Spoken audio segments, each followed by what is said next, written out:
अच्छा इकबाल साहब, अब ज़रा बात कर लेते हैं पाकिस्तान की परफ़ॉर्मेंस के हवाले से। पहला मैच खेला पाकिस्तान ने ओमान के ख़िलाफ़, बड़ी ज़बरदस्त फ़तह हासिल की। गो के ज़ाहिर है मतलब ओमान की टीम पाकिस्तान की टीम के आगे कुछ भी नहीं है, बहुत ही वीक टीम है, बहुत ही जूनियर टीम है, लेकिन पाकिस्तान ने फिर भी बड़ी अच्छी कारकर्दगी का मुज़ाहरा किया। तो आप कितना ज़्यादा मुतमईन हैं पाकिस्तान की इस परफ़ॉर्मेंस से?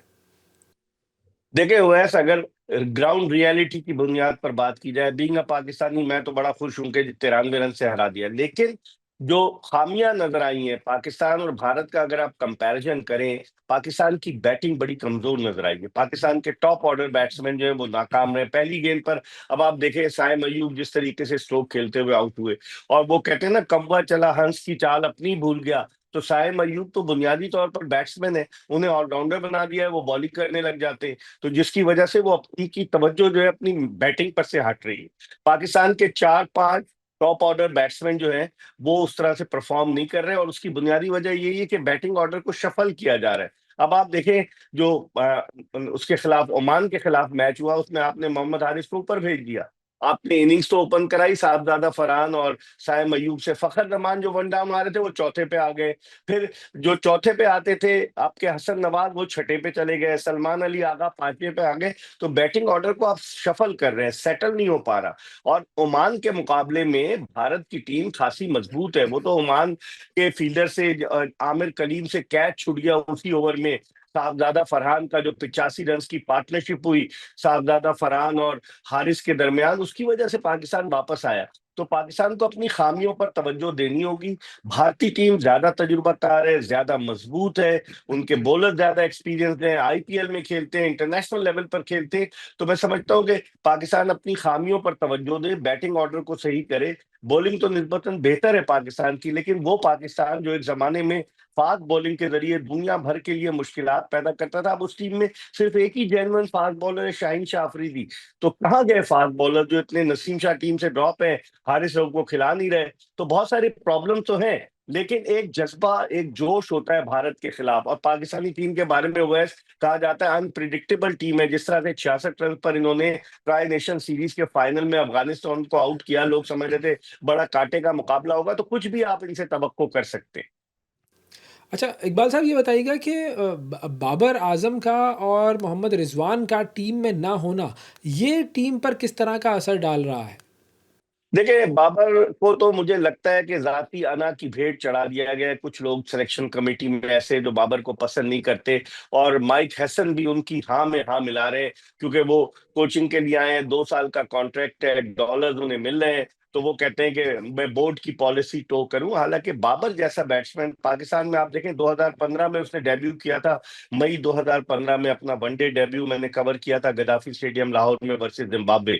उसके बाद से 10 साल में आप मुझे बताएं कौन सा सुपरस्टार आया है पाकिस्तान के पास? शाहीन शाह अफरीदी आए 2018 में, लेकिन उनकी परफॉर्मेंस में अप्स एंड डाउन से।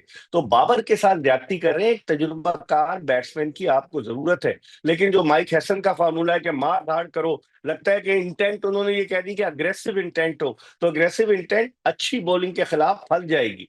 लेकिन बाबर के साथ ज्यादती है। रिजवान भी जो है वो, उन्होंने कैरेबियन प्रीमियर लीग में रन स्कोर किए, अब रिजवान भी बाहर है। हारिस को बहुत ज्यादा प्रमोट किया जा रहा है, 10-11 इनिंग्स में नाकामी के बाद उनको जो है कल वन डाउन भेजा गया और उन्होंने रन्स कर दिए।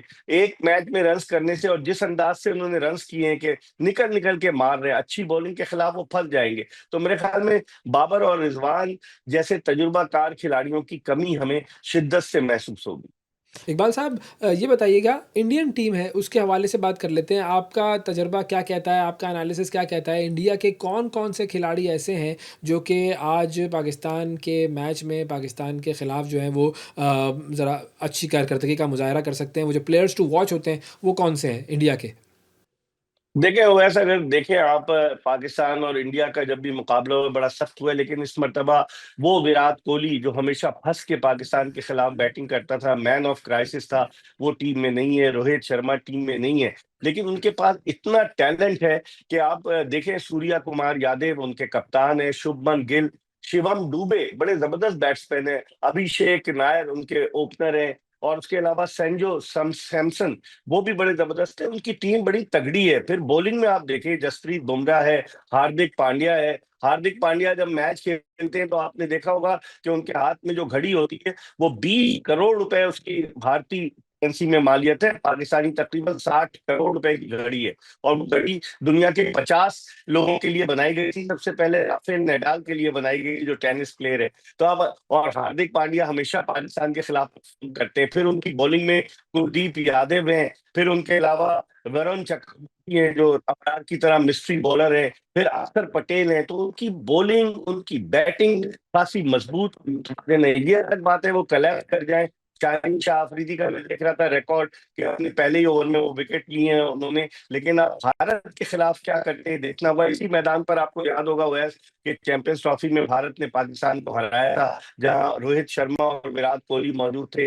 ना अब उस टीम के श्रेयस अय्यर इस टीम में, ना विराट कोहली है, ना रोहित शर्मा है, लेकिन फिर भी एक यंग टीम है, एनर्जेटिक टीम है, टफ टाइम देगी। ऑन पेपर मजबूती नजर आती है। आप देखें इस वक्त T20 की वर्ल्ड रैंकिंग में भारत नंबर 1 है।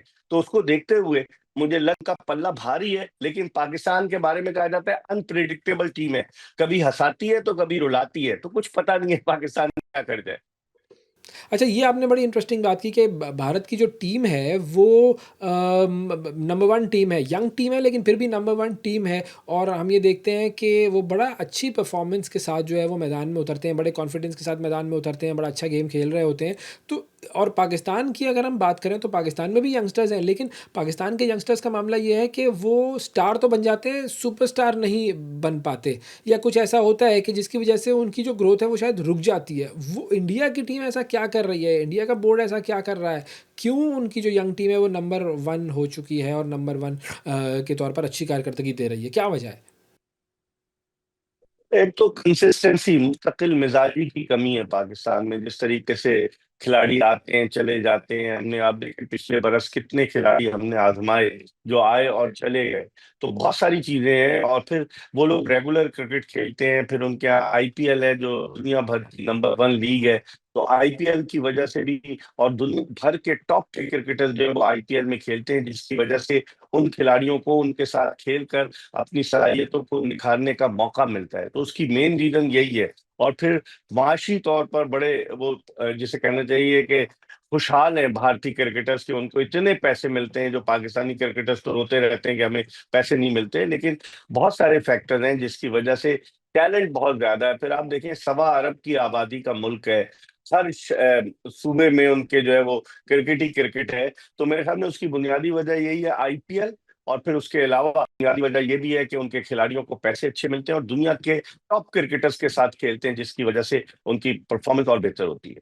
अच्छा, अगर हम पाकिस्तान की टीम की बात करें तो पाकिस्तान के आज के मैच के हिसाब से जो प्लेयर्स टू वॉच हैं वो कौन से होंगे, कौन से प्लेयर्स भारत के लिए खतरनाक साबित हो सकते हैं आज के मैच में?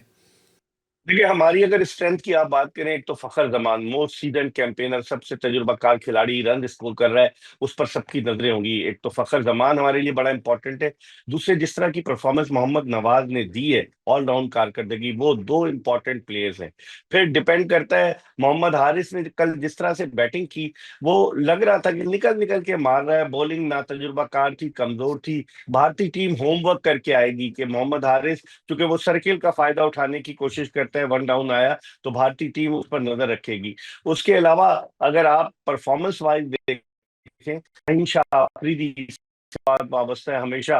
यही आपको याद होगा 2021 में उन्होंने एक ही ओवर में जो 2 विकेट हासिल की थी, सूर्या कुमार यादव की और रोहित शर्मा की, तो वहीं से वो हीरो बने।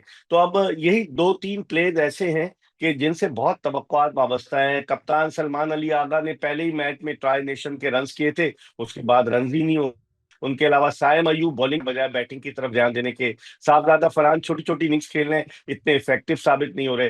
हसन नवाज जो इतने अच्छे बैट्समैन है, PSL में अच्छी परफॉर्मेंस दी, उनका नंबर बदल के वो भी इतने मुतासिर कुन कारकर्दगी नहीं पेश कर रहे। तो ये लम्हा फिक्रिया है। फिर सुफियान मुकीम जो मिस्ट्री स्पिनर है, और अबरार, ये दोनों क्या करते हैं देखना होगा, क्योंकि भारतीय क्रिकेटर जो है वो स्पिनर्स को बहुत अच्छा खेलते हैं। लेकिन अब हमारी बैटिंग और उनकी बॉलिंग के दरमियान मुकाबला होगा असल तो, क्योंकि हमारी बैटिंग वल्नरेबल है।